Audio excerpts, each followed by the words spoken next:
আমি এরকম একটা ইয়াতে খালি বাড়িতে এসে লুটপাট সহ আমার মামিকে হত্যা করা হয়েছে।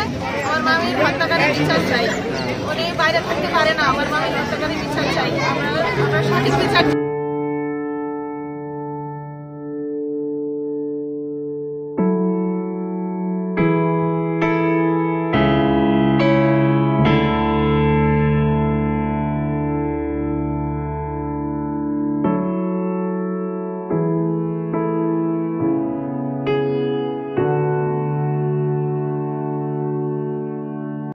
তাদের বিরুদ্ধে মামলা হয়েছে। একটা আসামিকে পুলিশ ধরতে পারে নাই। আসামিরা দিবালোকে বাড়িতে ঘুরতেছে ফিরতেছে ছিলেন এবং আমরা হত্যাকারীর বিচার চাই। আমরা হত্যাকারীর সাথে যারা জড়িত সকলের ফাঁসি চাই। আপনারা এখানে যারা উপস্থিত সাংবাদিক সহ সকলের প্রতি আমার সালাম রইল। আপনারা জানেন আজকে থেকে প্রায় 9 দিন আগে আমার ভাতিজি শান্তা ইসলাম চর এলাকা শ্রীনগরে নৃশংসভাবে খুন হয়।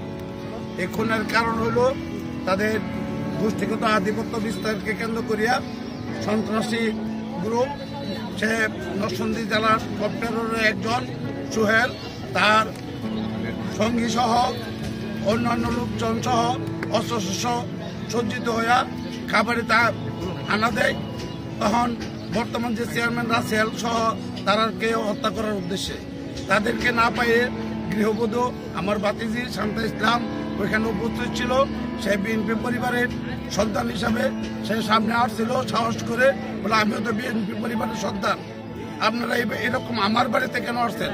যদি কেউ আসামি থাকে বা অন্য কারোর প্রতি শত্রুতা মেতে তার বাড়িতে যান, আমার গর্দর মাল সামানা ভাঙচুর করতে আসছেন কেন, লুটপাট করতে আসছেন কেন?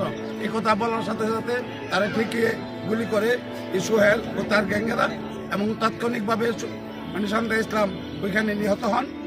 তার আমরা আজকে এই মানববন্ধন করার উদ্দেশ্য হলো আজকে 9 দিন প্রতিবাদ হচ্ছে। পুলিশের কি কারণে যে নীরব ভূমিকা পালন করছে আমরা বুঝতেছি না। আজকে এই মানববন্ধনের মাধ্যমে দেশবাসী তথা প্রশাসনের সকল স্তরের লোকজনকে আমরা জানাতে চাই, অতি বিলম্বে পুলিশ যদি পদক্ষেপ না নেয়, আসামিদেরকে যদি ধরপাকড় না করে, তাহলে আমরা আরো বড় আন্দোলনে যাব এবং আমরা এই এক হত্যাকাণ্ডকে উদ্দেশ্য করিয়া রায়পুরা আরো বিভিন্ন উচ্ছৃঙ্খল অবস্থা বিরাজ করবে, যা কোনো মতে আমরা চাই না। তাই আমরা এখনো প্রশাসনের কাছে বিনীত অনুরোধ জানাচ্ছে এবং তারা যেন অতি দ্রুত এই সন্ত্রাসীদেরকে আইনের আওতায় এনে আমাদের ন্যায্য বিচারে পথ সুগম করে। আমার মেয়ে এরা হত্যা করছে, তবে হত্যা করার আগে এরা কিছু লুটপাট করছে, এরপরে আমার মেয়ের হত্যা করছে যে লোকে। তার আমি আজকে 9 দিন তার সত্য বিচার চাই, তার জন্য ফাঁসি হয়। এই বিচার চাই আমি, আমার বক্তব্য আমি দিতে পারি না। কিন্তু আমার মেয়ে বিয়ে অনার্স পাস করছে। আমার মেয়েও অস্ট্রেলিয়া গেলে কাগজপত্র হয়েছে, মেয়ে মাইরা লাগছে। আমি অসহ্য হয়ে গেছি। আমার মেয়ে হামিলদার অবস্থায় এই অবস্থা হেরা করছে। অনার্থক নির্দোষ মেয়েরে মাইরা লাগছে। সুয়েল গণের লোক সুয়েলে মারছে, আমার মেয়েরে গুলি করে মারছে। আমি তো আর দেখি নাই। পরে আমি গেছি গিয়া, আমি হসপিটাল গিয়া এরপরে গেছি, সব জানছি। আমার মেয়ে কইছে, সব শুনছি। আমার মেয়েরা মারাতে আমার যে কষ্ট, যে লোকমেলা করার মতো নয়। আমার সত্য বিচার যে আমি চাই। আমার 2 মাসের অন্তঃসত্ত্বা ছিল। হত্যার বিচার চাই, বিচার চাই।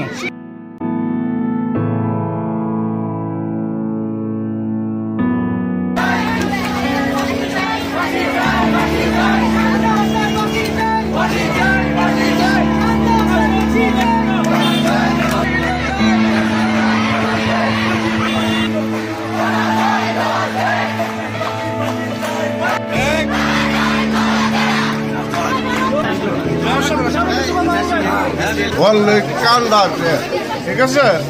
আমি ওসি সাহেবকে বলবো যে দ্রুত আইনের মাধ্যমে ওনাকে অ্যারেস্ট করা হোক।